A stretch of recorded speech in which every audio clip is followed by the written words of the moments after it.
Les amis, bonjour à tous, j'espère que vous allez bien et que tout se passe pour le mieux pour vous. Neymar veut Messi. Ou, ça va être la question de cette vidéo, mais on parle bien entendu du PSG en premier lieu. N'en déplaise aux frérots catalans, parce que j'ai vu que là-bas, la presse commençait à s'enflammer en mode Neymar va revenir parce qu'il veut jouer avec Messi, etc., etc. On va en discuter, je vais lire l'interview, je vais lire les réactions, et je vous donne un petit peu mon opinion là-dessus. Voilà. Alors, les propos de Neymar après la victoire 3-1 par le PSG contre Manchester United, il a dit « J'aimerais rejouer avec Messi. C'est ce que je veux le plus. Je le laisserai jouer à ma place s'il le faut. Il n'y a pas de problème. Je veux jouer avec lui à nouveau, c'est sûr.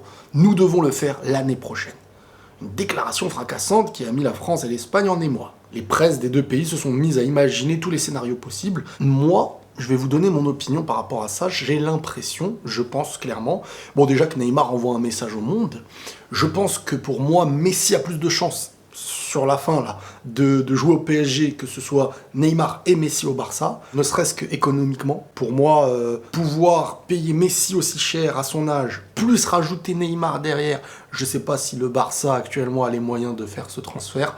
Paris ne laisserait pas le transfert se faire aussi facilement. Et surtout que ce qui serait plus cohérent, et ça je vous l'avais évoqué avec un autre joueur pour le PSG. Moi je vous avais dit, je pense que si Mbappé part, chose qui est de plus en plus probable, je pense que là, 2021, cet été, Mbappé risque d'aller au Real Madrid. Si ça se fait, je vous avais dit, je vois Ronaldo aller au PSG. Mais là, tu te dis, Neymar est l'un des meilleurs amis, Messi est l'un des meilleurs amis de Neymar, et inversement. Les deux ont envie de jouer ensemble depuis un moment. Il y a eu des rumeurs, de fortes rumeurs, comme quoi pendant le moment où Messi avait annoncé qu'il voulait partir, que Messi aurait contacté Neymar et tout. Et le meilleur moyen de combler, voire mieux, le départ d'Mbappé, c'est de ramener un nouveau calibre, un nouveau joueur digne de ce nom, satisfaire l'équipe au niveau marketing, n'en parlons pas. Tu fais venir Messi au PSG avec Neymar, en tout cas c'est la demande de Neymar. Là, on parle d'un Neymar, vous connaissez Neymar, comment il met de l'importance à son jeu, à ses stats, à ses compétences individuelles, à sa manière de dribbler. Le gars, il a dit, moi, je suis prêt à donner limite... En gros, Neymar, il te dit, Messi, tu viens au PSG, frérot, tu peux prendre mon numéro si t'en as envie, tu peux prendre mon poste si t'en as envie, tu peux tirer les pénaux si t'en as envie, on va pas aller plus loin, on va se calmer. Mais ça veut tout dire. Là, Neymar, il envoie un message à son club. Si son club, après le départ d'Mbappé, s'il y a départ cet été, se refuse de faire tout pour ramener Messi en premier lieu, et peut-être de grandir cet effectif, Neymar, s'il y a une proposition qui devient très très très intéressante, je vais pas dire du Barça, mais ça peut être compliqué, je sais pas comment ils vont faire. Là, Neymar met une petite pression, une petite bombe qu'il envoie au PSG, et c'est plutôt un Neymar qui dit j'ai envie de jouer avec Messi, il faut à tout prix le faire, je lui donnerai mon numéro, je lui donnerai mon poste. Ça veut dire que c'est Messi qui vient dans les propos. L'histoire, comment elle va se faire, on ne sait pas. Parce que dire, quand Neymar dit « je veux jouer avec Messi », ça veut dire qu'il va aller là-bas, il va pas lui dire « je lui donne mon poste ». Vu que c'est comme si, je sais pas, je te dis « tu peux venir chez moi, t'inquiète pas, je te laisse mon lit pour dormir ». Mais si je viens chez toi, je vais pas dire « je te laisse mon lit ». En disant « je te laisse mon poste », ça annonce que c'est au PSG. Donc, si Neymar veut Messi, la première étape, l'acte 1, j'ai envie de dire, c'est le message qu'il envoie au PSG. Faut recruter Messi. L'année dernière, ils se sont renseignés. Messi a préféré rester par rapport à tout ce qui s'est passé. Le Barça lui a un petit peu fait à l'envers. Enfin, surtout Bartomeu. Cette année, on verra en fonction de la saison, mais Messi, pour moi, est beaucoup plus proche d'aller au PSG.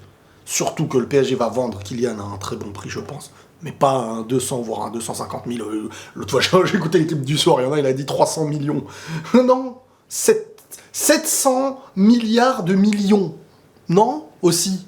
Et c'est la période Covid et tout, le gars, ça va être sa dernière année, ils vont pas le laisser partir libre, ils vont vraiment faire les choses jusqu'au bout pour voir s'ils peuvent le prolonger, pour ensuite le vendre à un bon prix. S'ils n'arrivent pas à le prolonger, Mbappé, il part cette année. Il faut arrêter de rêver, 300 millions d'euros en période actuelle, quoi. Non, les gars. Donc voilà, le PSG prendra de l'argent, pourra peut-être investir ou miser sur quelqu'un. Tout dépendra de beaucoup de choses, mais c'est Paris ou City qui a le plus de chances. Je vois quand même un Manchester City qui a l'air de se rétracter de plus en plus concernant la venue de Messi. Moi, je vois beaucoup Messi pouvoir venir au PSG rejoindre Neymar. Il y a un truc entre eux, ils veulent jouer ensemble. Mais par contre, ça, tu perds. Le Barça perd Messi. S'ils le perdent, le Real prend Mbappé, ça fait grandir un Real, diminue un Barça. On ne sait pas comment le Barça se reconstruira, on ne sait pas ce que ça donnera, mais ça ne me déplaît pas. Vous le savez très très bien. Mais on verra comment l'histoire se fera. Dites-moi, vous, ce que vous en pensez dans les commentaires. Au passage, un petit message, un petit PS, 2 points. Giroud a mis un quadruplé en Ligue des Champions contre Séville. J'avais quand même envie de finir sur ça, ce n'est pas le même rapport, j'allais en faire une vidéo, mais je vous en parle directement là. Faut savoir respecter Giroud, les gars. Pour de vrai, faut savoir respecter le joueur qu'il est, avec les caractéristiques qu'il a.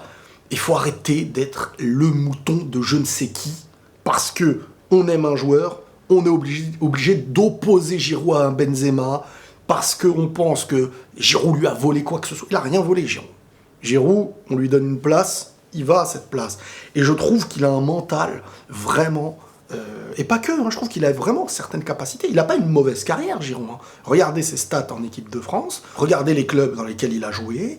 C'est vrai que là, il n'est pas totalement titulaire à Chelsea, il a eu très peu de temps de jeu, mais il fait des choses et il faut à un moment donné se retirer de la tête l'idée d'être le mouton des gens, le mouton d'une mode, lui représente ça, l'autre représente ça, si on aime ça, on est obligé d'être contre le clan de... Il n'y a pas de ça, faut pas rentrer dans le jeu de je sais pas qui. Giroud, chapeau ce qu'il a fait, un quadruplé en Ligue des Champions contre Séville, c'est pas rien, il n'y a pas d'excuse. Chapeau, voilà, je voulais marquer le coup avec ça, prenez tous soin de vous et la paix sur vous.